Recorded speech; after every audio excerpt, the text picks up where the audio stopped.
आज की जो ये वीडियो है ये डिक्शनरी के ऊपर होने वाली है। पाइथन में हम डिक्शनरी में क्या क्या चीज़ अप्लाई कर सकते हैं, किस किस तरीके के हम टास्क परफॉर्म कर सकते हैं, तो आज की वीडियो में हम ये सब जानेंगे।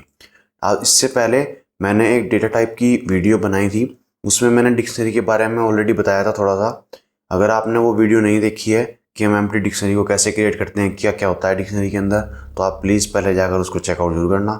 वैसे इस वीडियो में भी मैं आपको बिल्कुल डीप से ही बताऊंगा, स्टार्टिंग से ही बताऊंगा कि डिक्शनरी को हम कैसे क्रिएट करते हैं और उसमें अंदर क्या क्या टास्क करते हैं। तो लेट्स गो, बिना टाइम वेस्ट करे चलते हैं सिस्टम पर और चेक करते हैं कि डिक्शनरी को हम कैसे क्रिएट करते हैं और टास्क उसमें हम कैसे अप्लाई कर सकते हैं। सबसे पहले तो हम अब जो हमने सेट पढ़ा था उसको हम कमेंट आउट कर लेते हैं। सबसे पहले हम डिक्शनरी को कैसे क्रिएट करेंगे। डिक्शनरी को क्रिएट करने के लिए पहले हम एक वेरिएबल लेते हैं dic इक्वल टू, बहुत सारे तरीके हैं आपको एक एम्प्टी डिक्शनरी क्रिएट करने के। जैसे कि हम यहाँ पर डायरेक्ट भी लिख सकते हैं dict, तो भी आपकी डिक्शनरी क्रिएट होगी है। dic इक्वल टू, ऐसे भी आप एम्प्टी डिक्शनरी क्रिएट कर सकते हो। तो ये दो तरीके हैं आपके एम्प्टी डिक्शनरी क्रिएट करने के। तो हम क्या करते हैं, सिंपल एक डिक्शनरी ले लेते हैं जिसके अंदर एक की और एक वैल्यू ले लेते हैं। जैसे कि यहाँ पे मैंने की ली है a और उसकी वैल्यू मैंने यहाँ पे ले ली है 1 2। एक और ले लेते हैं b और उसकी वैल्यू ले लेते हैं 2 1। तो ये अब हमारी डिक्शनरी क्रिएट हो चुकी है।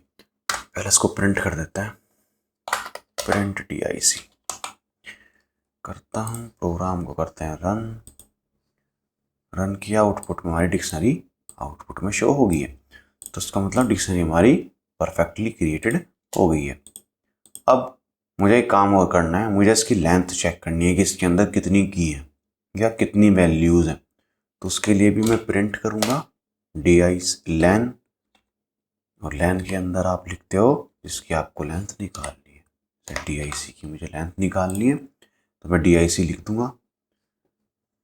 रन करते हैं, रन करेंगे तो यहाँ पर 2 आ गया है। इसका मतलब इसके अंदर 2 की और 2 वैल्यूज़ हैं। अब अगर आपको इसके अंदर की जो कीज़ हैं सिर्फ उन्हें प्रिंट करना है तो आप प्रिंट लिखोगे और लिख दोगे dic डॉट कीज़। तो अब आप रन करोगे तो जितनी भी उसके अंदर कीज़ होंगी वे दोनों एक लिस्ट की फॉर्म में आपके यहाँ पे आ गई है। अगर हमें उनकी वैल्यूज़ को प्रिंट करना है तो प्रिंट लिख देंगे dic डॉट वैल्यूज़, रन करेंगे तो हमारी वैल्यूज़ आउटपुट में आ जाएंगी 12 और 21। अगर आप दोनों ही चीज़ चाहते हो कि दोनों ही चीज़ आए पर एक सेट सा बन के आए, टपल टाइप में आए, तो आप लिख सकते हो प्रिंट dic डॉट आइटम। जैसे आप आइटम्स करके इसको रन करोगे तो ये देखो पेयर बना के देगा आपको टपल की फॉर्म में। आइटम्स आपको क्या करता है, आपके लिस्ट जो की और वैल्यूज़ है उनका एक पेयर बना देगा एक एक का, और उन्हें टपल के फॉर्म में लिस्ट के अंदर सेव कर देगा। जैसे कि ये एक की और एक वैल्यू थी और ये दूसरी की थी और उसकी वैल्यू थी, इन दोनों को लिख दिया एक लिस्ट के अंदर। ठीक है, तो इस तरीके से आपका आइटम्स काम करता है। आई होप आपको ये सब क्लियर हो गए होंगे। नेक्स्ट है हमारा, अगर हम इसका टाइप चेक करें, प्रिंट टाइप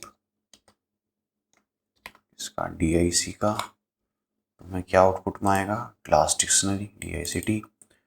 ठीक है, नेक्स्ट है आपको अगर कोई एक्सेस आइटम करना है, एक्सेसिंग हम देखेंगे कि हम आइटम्स को कैसे एक्सेस करते हैं, हम किसी भी आइटम्स को कैसे गेट करते हैं वो देखते हैं।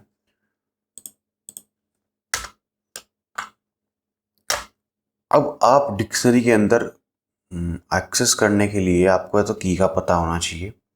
ठीक है, अब जैसे कि मुझे ए की वैल्यू चाहिए, एक की है मेरे पास, की है उसकी मुझे वैल्यू गेट करनी है, तो आप वो कैसे करोगे, तो जैसे कि मुझे प्रिंट में लिख दूंगा। ठीक है, प्रिंट के अंदर मुझे डिक्शनरी का नाम लिखना है और स्क्वायर ब्रैकेट लगाने हैं। लिस्ट के अंदर हम स्क्वायर ब्रैकेट के अंदर इंडेक्स आईडी लिखते थे, यहाँ पे हमें उसकी की लिखनी है। जैसे कि मुझे ए की वैल्यू चाहिए तो मैं यहाँ पे ए पास कर दूंगा, ए पास करूंगा और जैसे इसको रन करूंगा तो मुझे ये 12 दे देगा आउटपुट में। इसने 12 आउटपुट में दे दिया क्योंकि ए की जो वैल्यू है वो 12 मैंने ऊपर क्रिएट करते हुए पास की थी। इसके अलावा आप वैल्यू को एक और तरीका है गेट मेथड की हेल्प से, आप अगर गेट लगा के वैल्यूज़ को एक्सेस करना चाहते हो तो वैसे भी कर सकते हो। उसके लिए आपको लिखना होगा x इज इक्वल टू, जैसे कि मैं एक वेरिएबल ले लेता हूँ जिसके अंदर वो वैल्यू को सेव कराऊंगा, x is equal to dic dot get. Get के अंदर मैं वो की पास कर दूंगा, जैसे कि मुझे b के इसमें से वैल्यू को निकालना, और लास्ट में जाके प्रिंट मैं b को कर दूंगा, x को सॉरी। तो आप इस तरीके से गेट की हेल्प से भी आप वैल्यूज़ को गेट कर सकते हो, और डायरेक्ट भी आप इस तरीके से भी वैल्यूज़ को एक्सेस कर सकते हो। अगर आपको डिक्शनरी के अंदर वैल्यूज़ को गेट करना है तो आपको पता चल गया कि हम गेट का यूज़ करते हैं और स्क्वायर ब्रैकेट के अंदर हम उसकी की को पास कर सकते हैं। नेक्स्ट है हमारे पास, अगर हमें कोई वैल्यू को चेंज करनी है, जैसे कि मुझे इसकी जो मैंने 12 यहाँ पे वैल्यू लिखी थी है कि उसको मैं चेंज करना है, तो मैं उसे चेंज कैसे करूँगा? उसके लिए आपको सिंपल है, जैसे कि आपने लिस्ट के अंदर इंडेक्स आईडी की हेल्प से चेंज किया था, ऐसे ही आप सेम यहाँ पे भी लिस्ट डिक्शनरी के अंदर उसकी की हेल्प से आप उसकी वैल्यू को चेंज कर सकते हो। ठीक है, कैसे वो देखते हैं। अब जैसे कि यहाँ पे एक मुझे वैल्यू अपडेट करनी थी, तो मैं यहाँ पर लिखूंगा DIC स्क्वायर ब्रैकेट। अब मुझे ए की वैल्यू चेंज करनी है तो मैं ए यहाँ पे पास करूंगा, और लिस्ट में भी तो ऐसे करते थे, इक्वल टू लगा के हम वैल्यू लिख देते थे। अब जैसे कि यहाँ पे मैंने 23 यहाँ पे पास किया है, और मैं यहाँ पे प्रिंट कर देता हूँ DIC को। अब देखोगे आप ए की जो वैल्यू होगी वो 23 हो जाएगी, अपडेट होगी यहाँ से। एक ही तरीका है अपडेट करने का, एक आपका जैसे कि यहाँ पे भी दो तरीके थे एक्सेस करने के, ऐसे अपडेट करने के भी, चेंज करने के भी दो तरीके हैं। एक है आपका अपडेट मेथड की हेल्प से, कैसे DIC डॉट अपडेट। अपडेट के अंदर आप दो चीज़ पास करोगे और डिक्शनरी की फॉर्म में पास करोगे, जैसे कि यहाँ पे मैंने यहाँ पे पास कर दिया है ए की वैल्यू चेंज करनी है, और क्या चेंज करनी है, जैसे मुझे फिर से दोबारा से 12 भी करनी है। ठीक है, अब यहाँ पे एक और फायदा है अपडेट में, आप एक साथ सारी वैल्यूज़ भी चेंज कर सकते हो। जैसे कि मुझे और वैल्यूज़ भी चेंज करनी है तो मैं यहाँ पे बी पास कर दूंगा और उसकी वैल्यूज़ भी पास कर देंगे। अब लास्ट में आगे प्रिंट करते हैं DIC को और देखते हैं क्या होता है। तो उसने दोनों वैल्यूज़ को अपडेट कर दिए। तो अपडेट आपका एक लाइन में ही दोनों आपकी पूरी डिक्शनरी को अपडेट कर सकता है, और आप इस तरीके से सिंगल सिंगल वैल्यूज़ को अपडेट कर सकते हो नॉर्मल तरीके से। आई होप आपको अपडेट फंक्शन समझ में आ गया होगा। अपडेट फंक्शन का एक और है कि अगर आपको वैल्यू ऐड करनी है तो भी आप डिक्शनरी में अपडेट का यूज़ करते हो। कैसे? DIC डॉट अपडेट मैंने यहाँ पे लिखा है। अब जैसे कि मुझे यहाँ पे एक डिक्शनरी पास करनी है, डिक्शनरी मैंने एक C वेरिएबल के साथ ले ली है, C कोलन, और मैंने 45 यहाँ पे उसका वैल्यू रख दी है। तो अब ये जो C है ये मेरी उस डिक्शनरी के अंदर नहीं है, की एक्सेस नहीं होती है। तो इसमें डिक्शनरी का एक फीचर है कि आपकी की जो है वो हमेशा यूनिक रहती है। अगर आप डुप्लीकेट की रखोगे तो वो जो लास्ट वाली की वैल्यू होगी वो पहले वाली की वैल्यू को अपडेट कर देती है। तो अब यहाँ पे क्या होगा कि C के नाम की कोई वहाँ पे की नहीं है, तो वहाँ पे C के नाम की की क्रिएट हो जाएगी। देखो अगर मैं दिखाऊं, DIC को प्रिंट करता है, देखो यहाँ पे अब C के नाम की की और क्रिएट होगी। अब इसकी लेंथ 2 से 3 होगी। तो इस तरीके से अगर आपको की डिक्शनरी के अंदर वैल्यूज़ को ऐड करना है तो आप अपडेट का यूज़ कर सकते हो। आपको अगर वैल्यू ऐड करनी है तो आप इस तरीके से भी वैल्यू ऐड कर सकते हो, ये भी सेम काम करता है। देखो यहीं पे मैं कर देता हूँ DIC स्क्वायर ब्रैकेट। अब यहाँ पे मैंने की दे दी है D, और मैं उसकी यहाँ पे वैल्यू दे देता हूँ 55। तो अब ये D भी क्रिएट हो जाएगा उसके अंदर, क्योंकि D नाम की भी की नहीं है और C नाम की भी की नहीं है, तो वैल्यू चेंज नहीं होगी, इसकी वैल्यू क्रिएट हो जाएगी क्योंकि D है ही नहीं, जब चेंज क्या होगा। रन करते हैं तो देखो इसने यहाँ पे D भी क्रिएट कर दिया है। तो इस तरीके से आप अगर आपको डिक्शनरी के अंदर वैल्यूज़ को डालना है, अपडेट करना है, ऐड करना है, तो आप इस तरीके से अपडेट कर सकते हो। तो ये आपका अपडेट और ये ऐड दोनों हो गए हैं, तो यहाँ पे मैं ऐड और लिख देता हूँ। अगर आपको मेरी इस फाइल को लेना है day1.py को, तो आप मेरे जो व्हाट्सअप का चैनल है आप उस पर जाकर इस फाइल को डाउनलोड कर सकते हो। लिंक आपको डिस्क्रिप्शन में मिल जाएगा। तो लेट्स गो, अब आगे बढ़ते हैं, देखते हैं नेक्स्ट चीज़ क्या है। नेक्स्ट है हमारा रिमूव। अब जो है हमारा वो है, हम रिमूव देखेंगे, क्योंकि ऐड हमने वैल्यूज़ को कर ली है, हमें रिमूव भी करना आनी चाहिए वैल्यूज़ को। रिमूव के लिए हम यूज़ करते हैं पॉप का। तो कैसे यूज़ करते हैं, dic.pop।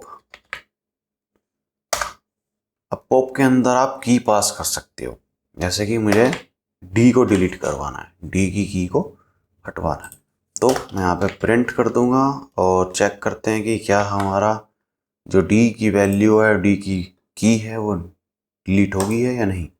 हाँ, वो डिलीट हो चुकी है। ठीक है, इस तरीके से आप डी को डिलीट कर सकते हो, रिमूव कर सकते हो डी को। इसमें एक और चीज़ है कि अगर आपने कोई वैल्यू इसमें लास्ट में एंटर करी थी और आपको वही रिमूव करनी है, आप उसका की याद नहीं है, आप नहीं देखना चाहते, नहीं पास करना चाहते हो की का, आप इसमें डायरेक्ट पास कर सकते हो dic.pop आइटम।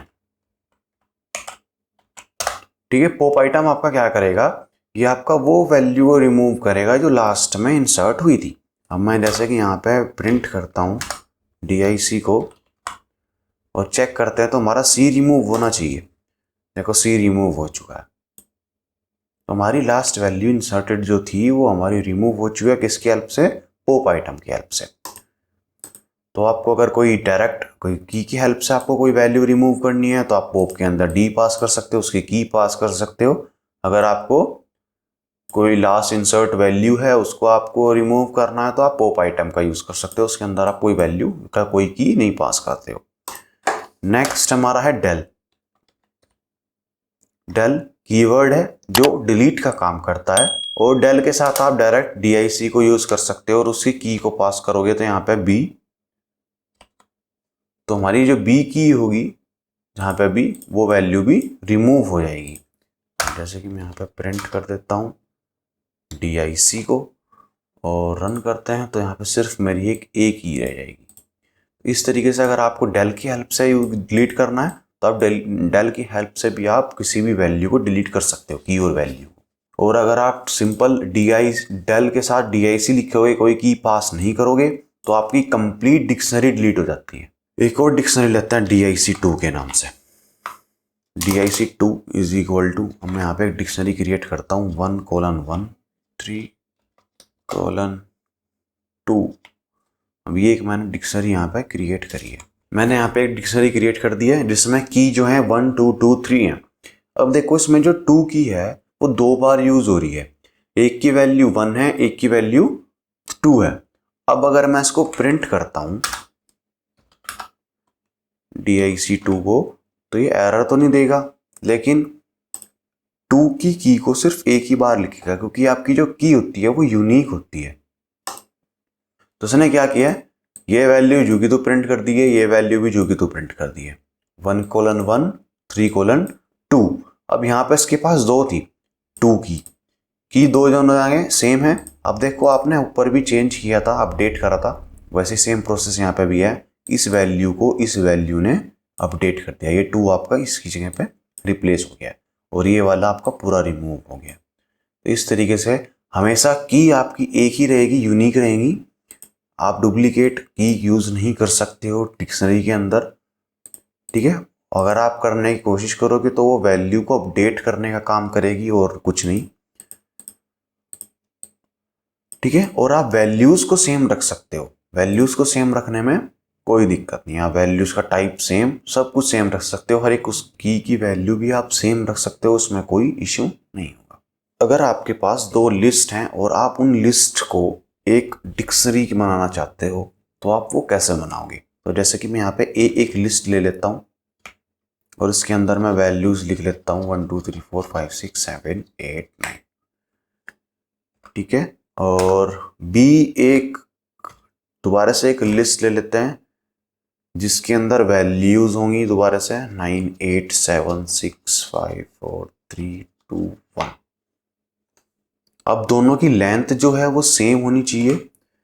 अब आपको क्या करना है, अब आपको इसको जिप करना है। जिप कैसे करते हैं वो देखते हैं। जिप करने के लिए पहले आपको एक डिक्शनरी चाहिए कि जैसे कि मैं यहाँ पर ले लेता हूँ DIC3 इक्वल टू, अब इसे डिक्शनरी बनाने के लिए पहले मुझे DICT लिखना पड़ेगा, ठीक है। ब्रैकेट स्टार्ट होंगे, उसके अंदर आप लिखोगे जिप ZIP। अब इसके ब्रैकेट के अंदर आप दो चीज पास करोगे, एक की और एक वैल्यू। तो की हमें किसे रखना था, हमें ए को मान लो की रखना है और बी को हमें उसकी वैल्यू रखना है। तो ए कोमा बी यहाँ पे मैं पास कर दूंगा और जैसे ही मैं प्रिंट करता हूं DIC3 को रन करते हैं तो उसने कंप्लीट डिक्शनरी मेरी बना दी है। देखो 1 की वैल्यू 9 ऐसे, 1 की वैल्यू 9, 2 की वैल्यू 8, 3 की 7, 4 की 6, 5 की 5, 6 की 4, 7 की 3, 8 की 2, 9 की 1। इस तरीके से आपकी की और वैल्यूज को उसने कन्वर्ट कर दिया है। दो लिस्ट से अगर आपको एक डिक्शनरी क्रिएट करनी है तो आप जिप का यूज करते हो। ZIP याद रखना कीवर्ड है, उसका आप यूज कब करते हो, जब आपको इन दोनों को मर्ज करना हो, दो लिस्ट को आपस में एक डिक्शनरी के अंदर कन्वर्ट करना हो। तो आज की डिक्शनरी के सेशन में इतना ही रखते हैं। नेक्स्ट वीडियो लेके आएंगे, आप फंक्शंस के बारे में पढ़ने वाले हैं कि हम फंक्शंस को कैसे लिखते हैं, क्या कीवर्ड यूज होता है, कैसे उसका सिंटैक्स होता है। तो अगर आपको ये वीडियो अच्छी लगी हो तो प्लीज़ लाइक करना और चैनल को सब्सक्राइब जरूर करना। Thank you so much class, मिलते हैं नेक्स्ट वीडियो में।